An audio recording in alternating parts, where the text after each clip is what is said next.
Ladies and gentlemen, any issues about the admonitions need to come to my attention? All right, very good. When last we left, we had taken a break during Detective Turner's testimony to accommodate scheduling issues with Dr. Macrow. My understanding at this point, we were going to express on about 5:30, continuing where we were with Detective Turner's testimony, which would probably put us back into watching some more of the video. So, state if that is accurate, let's go ahead and resume where we were at that stage. That is accurate.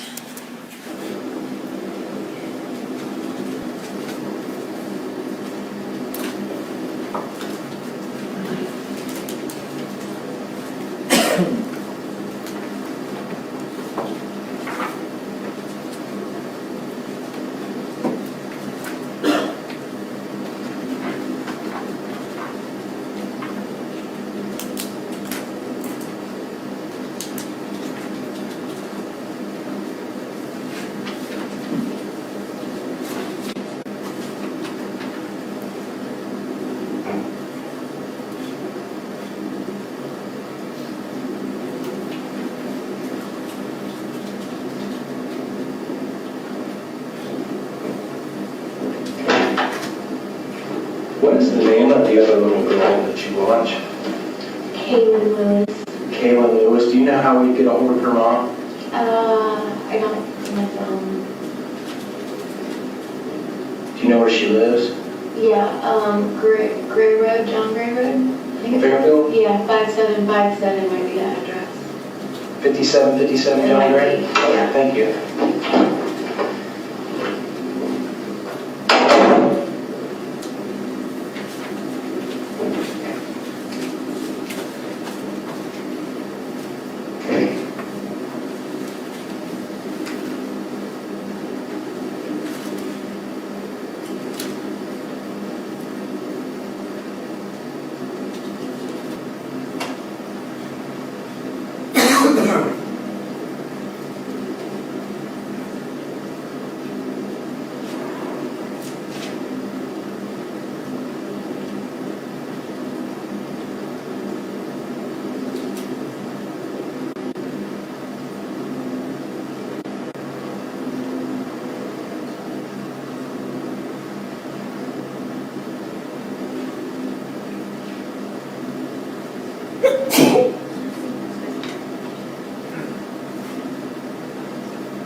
So the, be straight down here, all right?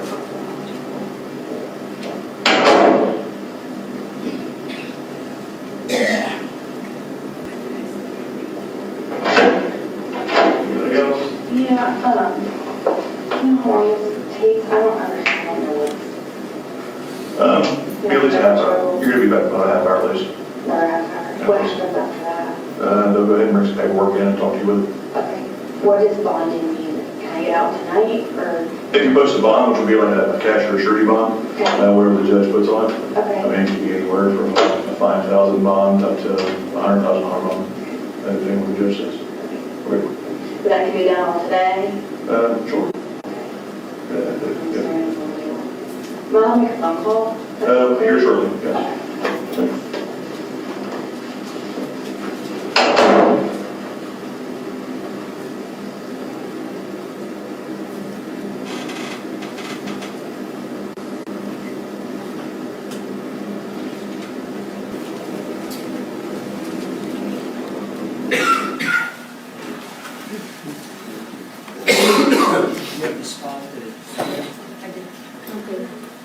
I think it's 30131. Ladies and gentlemen, it is 5:30. I'm going to send you home for the evening. Please leave your lanyards and notepads. You are under your admonitions through the entirety of the weekend. That means all weekend, no discussing the case with anybody, no researching, no reading media reports, so forth. Monday scheduling is going to be a little different because I do have Monday morning criminal docket that I have to take care of. So I do need you back here. Let's call it 12:45. Parties, be here at 12:45. We'll try to get started as close to 1 o'clock on the dot, if not a little bit before if we can, okay? So leave your lanyards, notepads, pens, etc. I guess that's all I got for you guys. Have a good weekend. Thank you so much for the week that you have put in. Please recommend. Take it easy.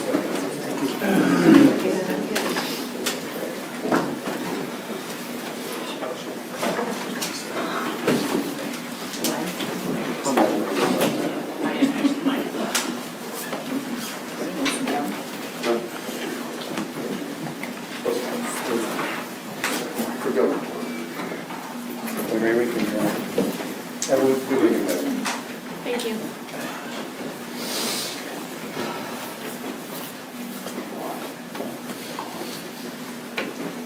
Have a good weekend. You too. Take care. Thank you. Oh yeah, have a good time this weekend.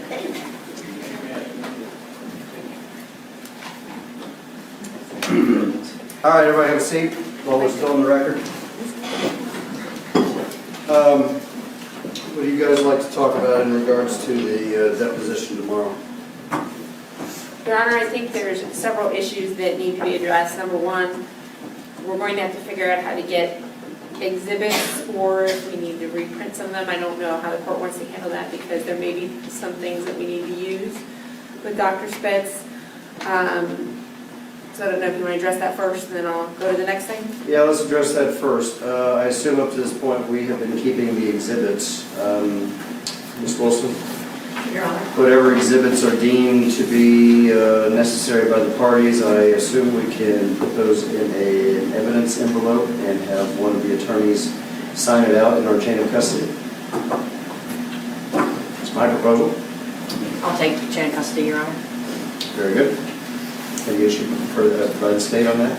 I have no issue because realistically, I think that's the safest way to handle it. You don't want the chain of custody is what you're saying? Well, I don't want the chain of custody, but ultimately, if there were an issue, if it's the defense issue, it doesn't really create an appellate issue, if that makes sense. Will the box be easier? Well, and we can deal with that after we deal with the other, she can get working on doing all that, but let's hash out some other issues while she's doing that.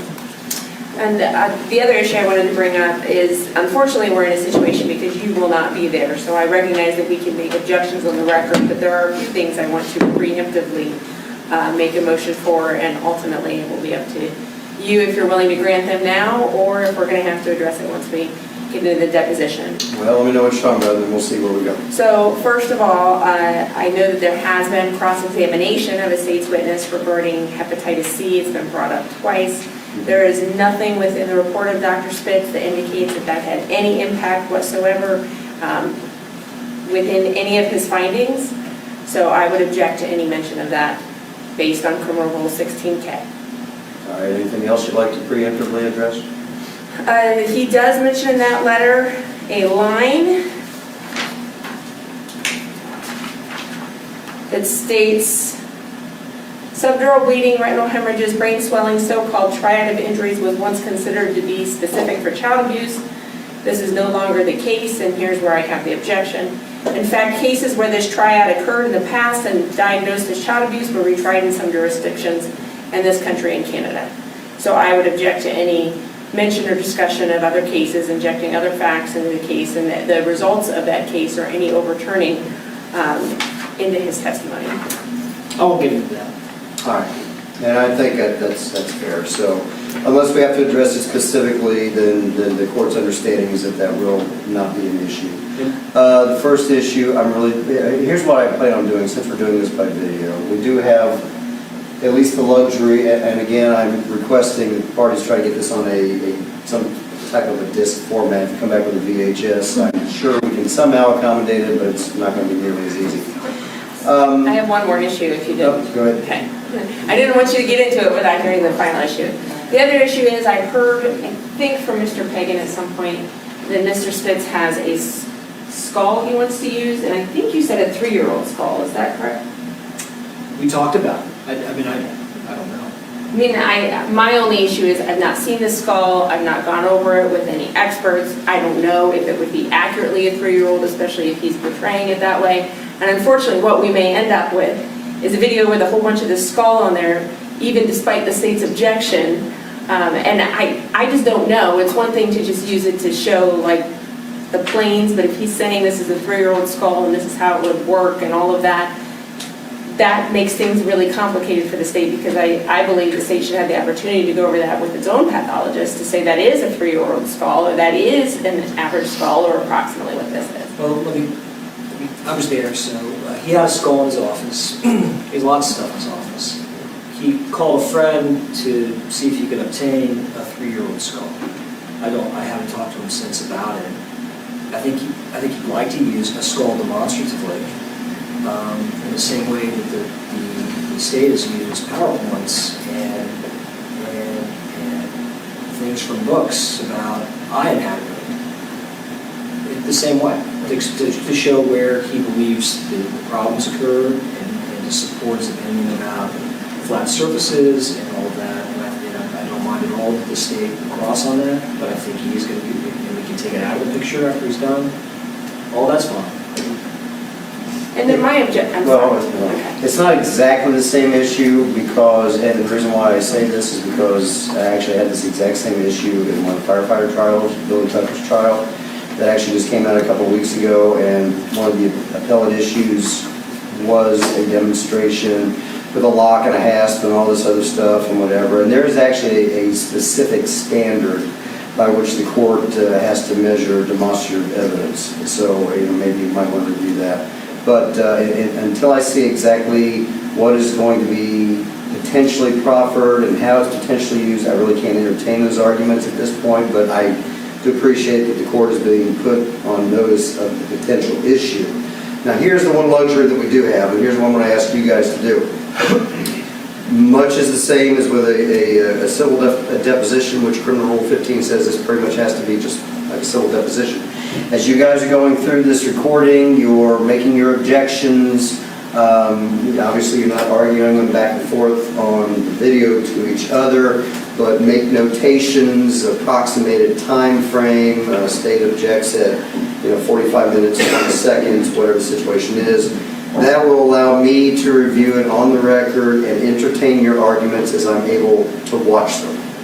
Now, I'm not all that concerned about any redactings or anything like that, because we do have the capability here, while we are playing the video, that if we come to a portion that I know I've sustained some kind of an objection to, I do have an override and earphones to where I just black it out. They don't see it, they don't hear it. I keep going until we're past that part, and then it gets republished.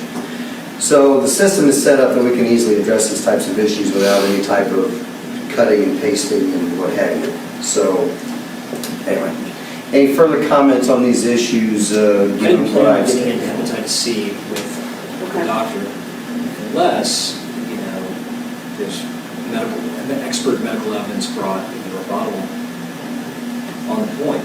But I think that if I don't put on evidence in my case, there's not the opportunity for rebuttal. So I have no intention of presenting anything or asking anything about that issue. All right, then I think, that I'm going to leave it alone, and I'm not going to bring it up, and Dr. Spitz and I have not talked about it, and Okay. so I think it's done for the trial. All right. I mean, The I think it's- hepatitis C issue should not be an issue. I won't bring up the Prior cases. sure. Yeah, the one bit about other decisions being I overturned. won't bring up that. And we'll deal with the skull issue if and when it becomes an issue. Okay, sounds good. And there were some no talking objections. We'll object, and then we can. We can talk do the about proffers and put everything on the record in person when we. that. Sounds great. Do you want us here, when can you get the video? Will we have it Monday? you He think? said Monday, but I don't think the time. I mean, I think right away. And I will get it, I'll get it to everybody expeditiously. So I was wondering if we couldn't save time by maybe, because I know this last Monday, the court was done around 10. We have a longer docket. You do, okay. Because I was going to suggest maybe we could get those objection things out of the way on Well, no, Monday before the jury gets You here. guys can feel free to check with the court and see where we are progress-wise. I mean, I'm not thinking that, I will in the docket in some manner by 12:30, even if I could just start continuing cases, okay? Because I want to get this in the living room. And I don't realistically expect we'll actually be in a position to play Spitz's video Monday, most likely, I agree. since we're, no further along in Detective Turner's. So I will make it work. I think we'll be able to handle it. Sounds good. Okay? Anything else, guys? No. Enjoy your trips and be safe. Second part. Looking forward. All right, guys, we'll go off the record and recess for the night. Chris, can we agree? You have the book, I have the book. I don't have to kill any more trees, but we have copies of